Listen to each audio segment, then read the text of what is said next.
E nesta semana, a reportagem de capa da edição 218 da Revista Oeste é assinada por Tawane Catan.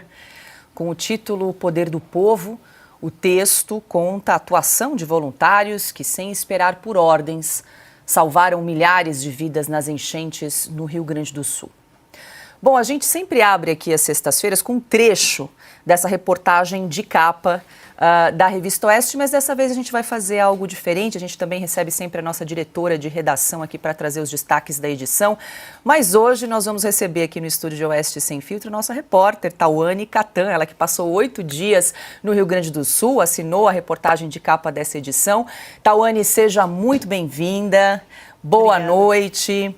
Você que entrou ao vivo várias vezes aqui durante o programa, na semana que você esteve no Rio Grande do Sul, a gente quer te ouvir um pouquinho dos teus relatos, do que você viu, com quem você conversou lá no Rio Grande do Sul. E quero começar, Tawane, pedindo para você descrever como é que foi a sua jornada até chegar no Rio Grande do Sul. Como é que você chegou até lá? Porque você foi no meio do furacão, né, Tawane? Boa noite. Boa noite, Paula, Augusto, Cauti, Ana, Alexandre, boa noite quem está nos acompanhando aqui.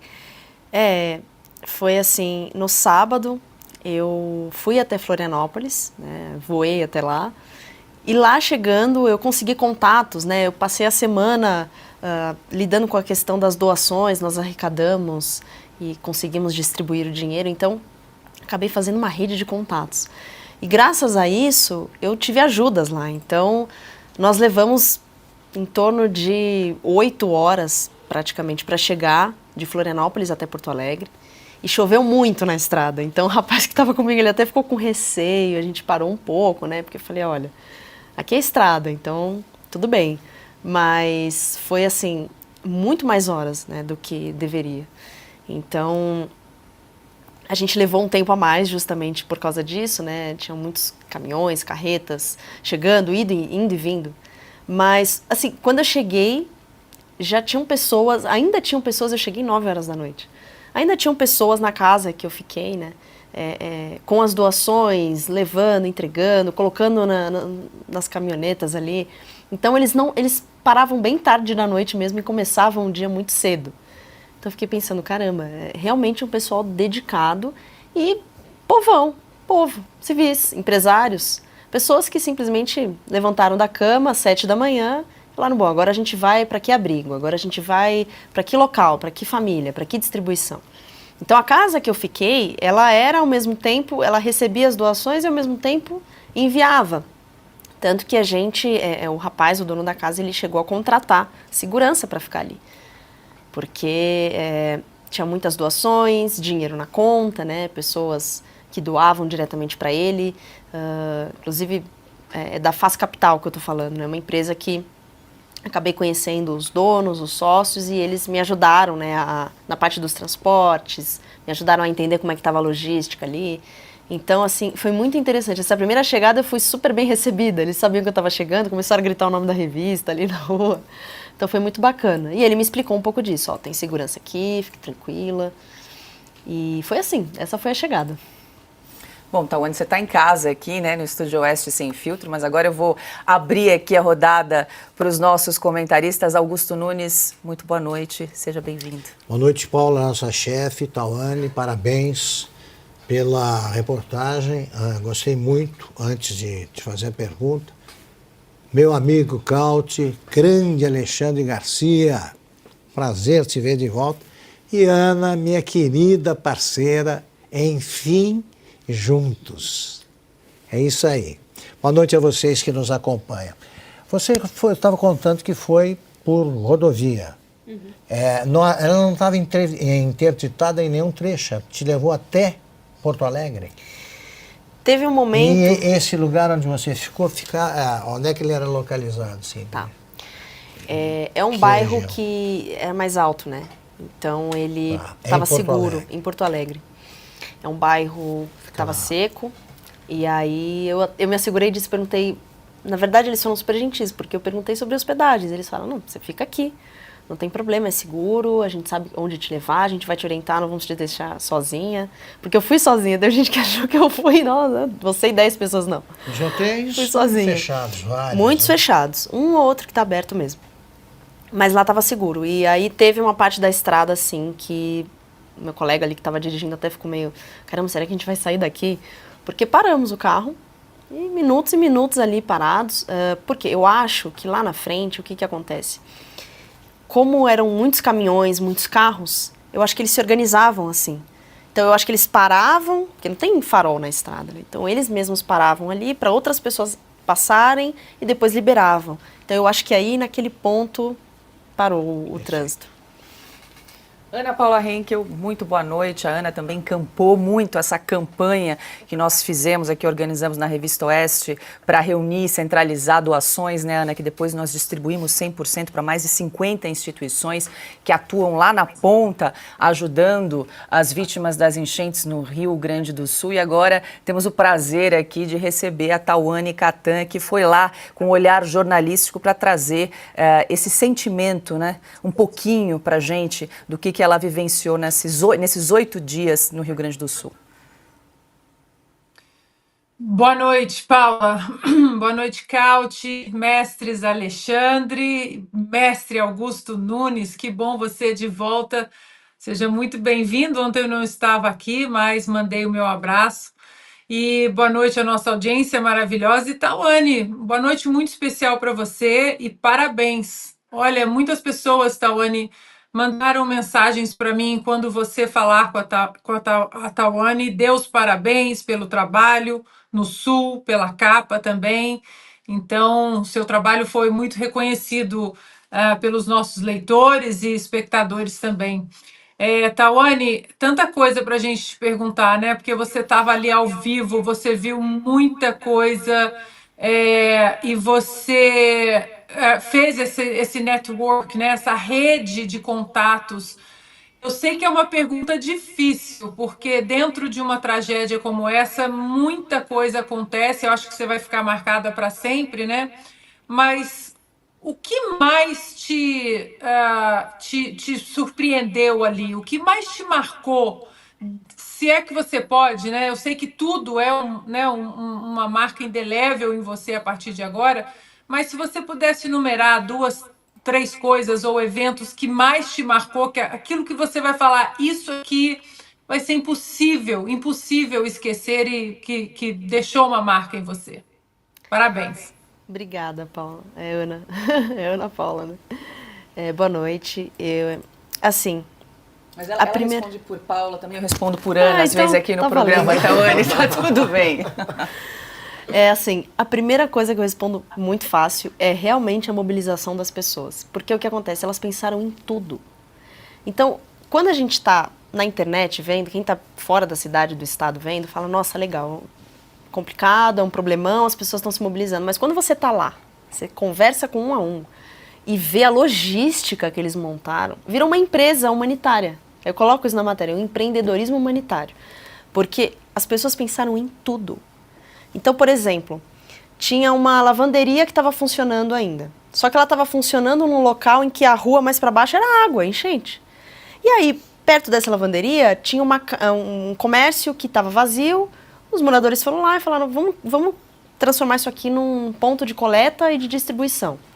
Mas precisava de energia. Eles iam em alguém especializado nisso, contratavam ou falavam, voluntários iam lá, pegaram o cabo da lavanderia, usaram a energia que estava na lavanderia, que ainda estava ativa, não foi afetada diretamente, e o cabo ia da rua até o comércio para eles utilizarem, seja para, sei lá, alguma coisa para esquentar, enfim, luz, internet. Então, assim, são detalhes que você só sabe realmente ouvindo das pessoas de lá, e é por isso que eu me interessei em ir. Então, essa é uma das coisas, mas a mobilização dos civis foi impressionante. Eles tinham um acampamento lá no bairro São João de Porto Alegre, chamado Acampamento Cairu. Eles se denominaram assim porque a rua chama Cairu. Lá, um dos principais pontos de resgate ali de Porto Alegre. Eles resgatavam as pessoas, elas iam diretamente, cobertores, aí tinha todo um circuito mesmo. Ia para atendimento psicológico, né, um acolhimento psicológico, como que você está, o que aconteceu com você. Depois disso ia para o médico, se fossem animais iam para o veterinário. Então tinha toda uma estrutura, ia para comida, remédio de leptospirose, tinha uma mecânica de embarcações. Então o sujeito pensou, putz, quebrou isso aqui, vamos criar uma oficina de embarcações. E assim, ó, tudo rápido, porque a compra direta é doação, não tem aquela burocracia. Então eles iam atrás muito rápido. Essa mobilização, tem muitas outras coisas, infelizmente, né, eu queria emprestar meu cérebro, meus olhares. Vão ler a reportagem. Leiam a reportagem, tudo, pois é. Reportagem, Eu cito o acampamento de Cairu, eu cito os relatos das pessoas ali. Me surpreendeu o esforço das pessoas, porque não é brincadeira você largar a sua família e falar, mãe, então, eu tô indo lá, a minha mãe teria enlouquecido. Eu tô indo lá resgatar pessoas na água. E pessoas assim de 20 anos de idade, que sei lá, estariam no shopping, tomando um café com as amigas, estariam assistindo um filme. Gente da publicidade, gente da economia, tinha empreendedor, empresário grande, assim, Então, como fazendo. é o voluntário padrão? Voluntário Dá para padrão. traçar um perfil? Olha, assim? é difícil. Cara. Solteiro, tem Não, tal tinha idade, de tudo. não dá pra, tinha de tudo, né? tudo. Não dá para estabelecer Não um dá. padrão. O padrão era, eu quero fazer alguma coisa. Tá. Esse era o padrão. O padrão era, eu acordo. Tinha pessoas que dormiam 2 horas, voltavam para casa, dormia 2, 3 horas, voltava para o acampamento, voltava para o abrigo, só para resgatar, só para ajudar. Se largar a família. Gaúchos e brasileiros de Tinha outros tudo. Tinha gente do Maranhão, Santa Catarina, Paraná, tudo. Tinha argentino, eu conversei com um argentino lá. Deixa eu incluir o Alexandre Garcia aqui também na nossa conversa hoje conosco.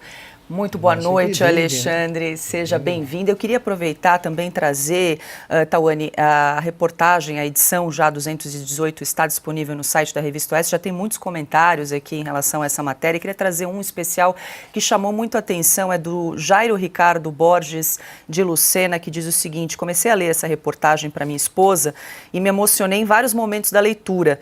Texto e cobertura extremamente profissional e honesto. Quanto à dedicação dos voluntários, difícil até mesmo imaginar como essa catástrofe seria muito pior sem o trabalho de tantas pessoas honestas, dedicadas, altruístas. A honestidade, bondade, dedicação e profissionalismo de tantos anônimos expuseram a falência e a eterna incompetência do Estado. Então trago aqui o comentário de um leitor aí da reportagem. É muito bom, né, a gente ter esse contato e essa troca com os nossos leitores, com quem acompanha o trabalho jornalístico aqui da Revista Oeste. Em nome de todos agradeço. Alexandre Garcia, muito bom tê-lo conosco. Boa noite.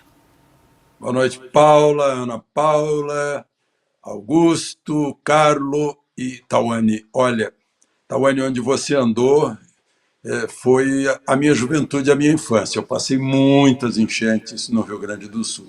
E eu quero te cumprimentar pelo excelente trabalho de cobertura. Muito bom. Agora, eu queria saber se você saiu de lá com uma bola de cristal, com uma luz sobre o futuro. Né? Eu estou vendo aqui a mensagem da maior liderança militar brasileira, General Vilas Boas. Eu estive com ele anteontem. Ele elogia o trabalho dos voluntários, né? Diz que as grandes crises fazem aparecer o melhor e o pior das pessoas, e termina com um trecho do hino rio-grandense, que o gaúcho é forte, aguerrido e bravo, né? Ele tem virtude também. Por tudo que você viu lá, o que você acha que vai ser o day after, os dias depois? O Rio Grande do Sul vai se recuperar rapidamente ou essa vai ser uma crise que vai durar por muito tempo em suas consequências? Boa noite, Alexandre. Obrigada.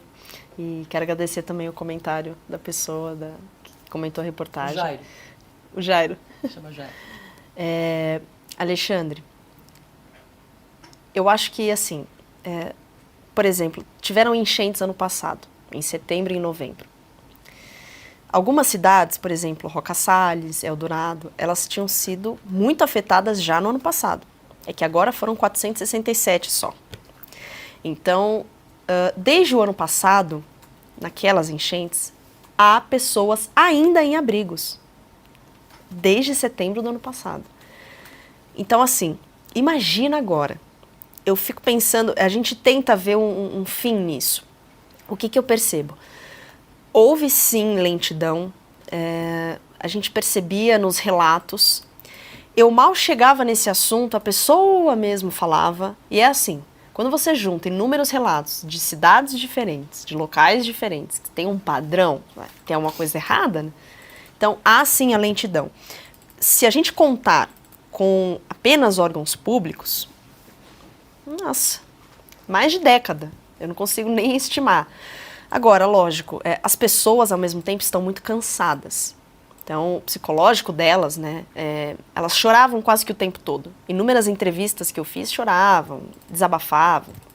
Então, assim, os civis, eu acho que eles podem ajudar muito nisso, muito. Nessa reconstrução, já tem pessoas fazendo limpeza, essa fase 2, né, de limpeza, de, enfim, descobrir o que está debaixo d'água de fato. Isso vai ser uma surpresa no sentido visual, porque a gente já estima, né? Não é brincadeira o que aconteceu ali. Eu não consigo estimar anos, mas se depender só dos órgãos públicos, aí realmente, bom, como eu falei, até hoje tem gente em abrigos desde o ano passado, das enchentes do ano passado, de poucas cidades. Então, eu acho que vai ser uma força-tarefa muito grande, não vai acabar tão cedo. As pessoas realmente têm que voltar a trabalhar. Como é que você concilia isso? Tem empresas que têm bagagem, tem um capital ali. Teve gente que falou assim, olha, pode cuidar disso que a gente toca por aqui. Agora, pequenas empresas, eu estou falando de empresários assim, até de barracas, de milho, de hot dog, estavam submersos. Na hora que eu estava no resgate, a menina que estava comigo apontou e falou assim, ali tinha um dos melhores hot dogs daqui. Totalmente submersa a barraca. Como é que faz um cara desse? Você viu a presença de órgãos do governo em ação por algum lugar? Eu vi, onde você tenha passado? eu vi a Brigada Militar, sobretudo a Tropa de Choque e um batalhão do Paraná.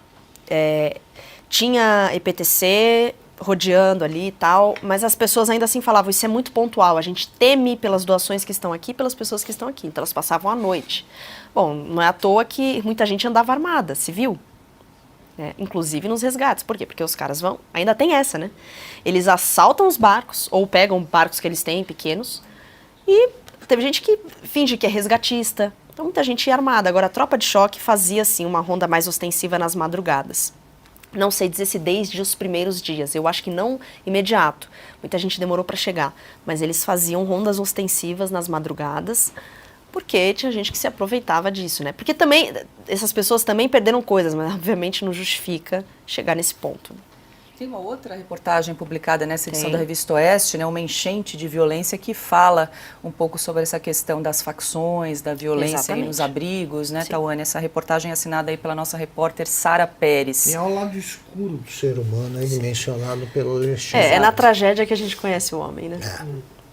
Tauane, quero te agradecer muito pela sua participação hoje nessa sexta-feira, te parabenizar mais uma vez pelo excelente trabalho e recomendar a quem está nos acompanhando aqui em Oeste Sem Filtro a reportagem de capa aí assinada pela Tauane Catan. Vamos colocar mais uma vez aí na tela para quem está nos acompanhando.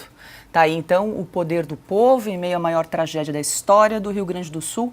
Emergiram a força e a coragem de centenas de civis que em poucas horas organizaram desde locais para o acolhimento dos desabrigados até complexos esquemas de resgate. Tauane, muito obrigada. Lembrando a quem nos acompanha que além da reportagem de capa tem artigos de Augusto Nunes, J.R. Guzzo, Alexandre Garcia, Ana Paula Henkel, Carlo Cauti, Rodrigo Constantino, Dagomir Marquesi, a reportagem da Sara Pérez, Silvio Navarro, enfim, a Revista Oeste recheada de excelentes artigos aí nessa semana. Lembrando sempre que é preciso ser assinante para poder acessar todo esse conteúdo exclusivo. E é muito importante, gente, aqui a gente sempre ressalta isso, né? Nós não aceitamos aqui publicidade estatal. E fazer jornalismo custa, né? Enviar uma repórter lá para o Rio Grande do Sul para passar 8 dias deslocada fazendo esse trabalho de relato dos fatos é um trabalho custoso que demanda tempo e investimento, né? E para isso a gente precisa também do seu apoio aí do outro lado